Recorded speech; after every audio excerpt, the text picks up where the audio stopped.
এটা বিভৎস সুন্দর একটা শাড়ি। এই শাড়িটা পরেছিলাম, মাথায় একটা মুকুট দিয়েছিলাম, একদম খুব সিম্পল বাঙালিয়ানা একটা লুক রাখার চেষ্টা করেছিলাম। এই শাড়িটাই আমি আমার গায়ে হলুদের সকালের দিন পরেছিলাম। এই শাড়িটা একটা সিম্পল তাঁতের শাড়ি। এই হচ্ছে আমার বিয়ের শাড়ি, মামুনি পছন্দ করে কিনেছিল এই শাড়িটা। জরির কাজ রয়েছে পাড়ের দিকটায়, আর রিসেপশনের দিন পরেছিলাম আমি এই ব্লু বেনারসিটা। এই হচ্ছে আমার। Hey everyone, welcome back to my channel. কেমন আছো তোমরা সবাই? আমি তো খুব ভালো আছি। আর অলরেডি আমার থাম্বনেল দেখে তোমরা বুঝেই গেছো আজকের ভিডিওটা কি বিষয় নিয়ে হচ্ছে। ইয়েস, আজ আমি তোমাদেরকে আমার ওয়েডিং শাড়ি কালেকশন দেখাতে চলেছি। আমি বিয়ের দিন কি পরেছিলাম, গায়ে হলুদের সময় কি পরেছিলাম, আমার ভাত কাপড়ের সময়, রিসেপশন, সব শাড়ির ডিটেলস আমি তোমাদের সাথে আজকে শেয়ার করব। তো চলো দেরি না করে ভিডিওটা শুরু করি। তো প্রথমেই আসি বৃদ্ধির লোকে। বৃদ্ধির দিন সকালবেলা আমি একটা তাঁতের শাড়ি পরেছিলাম, দেখাচ্ছি তোমাদের।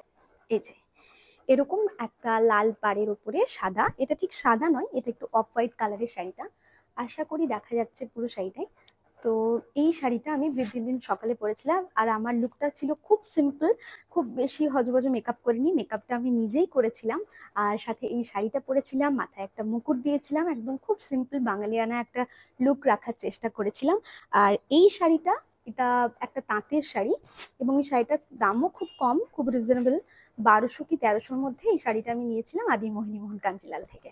আলাদা করে দেখানোর কিছু নেই, এরকম শাড়িটা দেখতে। আর এই ধরনের পুরো শাড়িটাতে এরকম বুটি বুটি ধরনের কাজ আছে। তো এই শাড়িটা আমি বেশ কয়েকবার পুজোর সময় পরেছি, মানে পুজোর সকালের দিকে কোনো পুজো টুজো থাকলে এই শাড়িটা আমি পরেছিলাম। তো এইটা হলো আমার বৃদ্ধির শাড়ি। এরপরে গায়ে হলুদের সকালের দিনকেও আমি একটা তাঁতের শাড়ি পরেছিলাম। এই বাড়ি থেকে আমাকে তাঁতের শাড়ি একটা পাঠানো হয়েছিল, আর এই হচ্ছে সেই শাড়িটা। এই শাড়িটাই আমি আমার গায়ে হলুদের সকালের দিন পরেছিলাম। যেহেতু বৃদ্ধির সাথে গায়ে হলুদ মানে প্যারালালি ছিল, সেজন্য আমি এক্সট্রা কিচ্ছু সাজিনি, শুধু এই শাড়িটা পরে কয়েকটা ফুলের কাজের গয়না পরে নিয়েছিলাম, ব্যাস এইটুকুই আমার লুক ছিল। তো তারপরে গায়ে হলুদের পরে পরেই জলদি জলদি আমার বিয়ের রাতের জন্য মেকআপ করাতে, মানে মেকআপ করতে যাওয়া ছিল, সেজন্য খুব বেশি যে সেজে গুজে আমি বসেছিলাম সেটা নয়। আর এই শাড়িটা একটা সিম্পল তাঁতের শাড়ি, এটাও আমি বেশ কয়েকবার পরেছি। আর এই শাড়িটা নেওয়া হয়েছিল হচ্ছে সম্ভবত মামুনি এই শাড়িটা ইচ্ছে পূরণ বা এরকম কোনো বুটিক থেকে একটা নিয়েছিল। বিয়ের দিন রাতে সবাই লাল পরে, আমিও একটা লাল শাড়ি, লাল বেনারসি শাড়ি পরেছিলাম। আর এই হচ্ছে আমার বিয়ের রাতের বেনারসি শাড়ি। মানে শাড়িটার গোটা গায়ে এরকম কলকা কলকা বুটিকের কাজ রয়েছে। বড় বাজারে গিয়েছিলাম, সেখানে প্রিয় গোপাল বিষয় থেকে আমি এই শাড়িটা নিয়েছিলাম। আমি জাস্ট একটু গায়ে ফেলে দেখাচ্ছি। এই হচ্ছে আমার বিয়ের শাড়ি। আমি চেয়েছিলাম এই কলকাগুলো আর একটু সরু সরু ধরনের, বাট সেই মুহূর্তে এই শাড়িটা ওই ওই ধরনের সরু কলকা শাড়ি ওখানে ছিল না। কিন্তু আর আমাদের হাতে বেশি সময়ও ছিল না, শাড়িটা কিনতে গেছিলাম, একদিনের ছুটি নিয়ে গেছিলাম। এই শাড়িটা দেখে আমার তখন খুব ভালো লেগেছিল।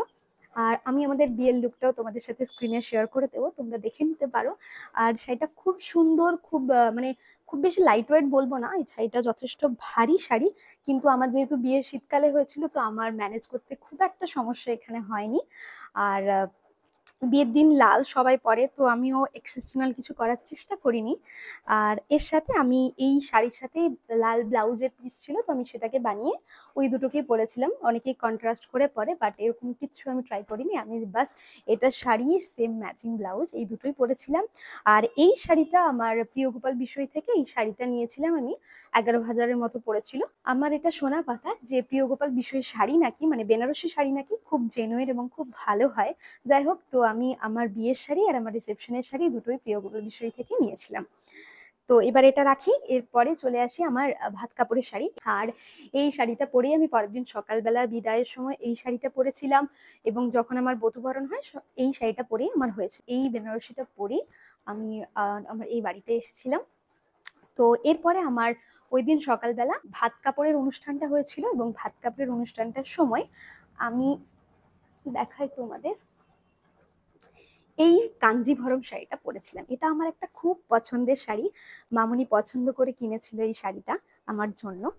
তো এই শাড়িটা বেশ কয়েকবার পরা হয়েছে, একবারও এটাকে ওয়াশ করা হয়নি, এটাকে আমি এবার ড্রাই ওয়াশে পাঠাবো, আর একবার কি দুবার পরে নিই। এই শাড়িটার কম্বিনেশনটা এত সুন্দর, একদম পিঙ্কের সাথে একটা দারুণ মিষ্টি একটা হলুদ রঙের কম্বিনেশন।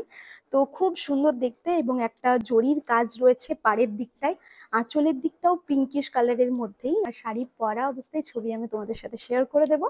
তো এই শাড়িটা আমি পরেছিলাম আমার ভাত কাপড়ের সময়। তো এই শাড়িটাও খুব লাইট ওয়েট এবং খুব সুন্দর দেখতে, আমার খুব পছন্দের একটা শাড়ির মধ্যে এটা এটা একটা। আর এটা মামুনি নিয়েছিল আরএনসি বসাক থেকে। বউ ভাতের সকালবেলা যে পায়েস দেওয়ার রিচুয়ালটা হয়, সেই সময় আমি পরেছিলাম হচ্ছে আমার কাতান সিল্কটা। যেদিন আমার সকালে বউ ভাত হয় সেদিনই আমার আশীর্বাদ হয়েছিল, এবং আশীর্বাদের সকালেও আমি আমার কাতান বেনারসি শাড়িটাই পরেছিলাম। সেটা আমি তোমাদেরকে এবার দেখিয়ে দিই। এই হচ্ছে আমার কাতান সিল্ক। এটা একটা মানে ডুয়েল টোনের কালার। শাড়ি আমি খুব একটা পরিও না, আর খুব খুব বেশি আমি শাড়ির ব্যাপারে জানি না। তো কিভাবে যে কন্ট্রাস্ট টোন বা এই ধরনের কি হয়, তো সেগুলো আমি ঠিক হয়তো বলতে পারবো না। পিঙ্ক আর ইয়েলোর মধ্যে একটা ডুয়েল টোন রয়েছে শাড়িটার মধ্যে, আর এটার পিঙ্কিশ পাড় রয়েছে শাড়িটা। এটা বিভৎস সুন্দর একটা শাড়ি। এই শাড়িটা পরার পর সকালবেলা এত সুন্দর লাগছিল।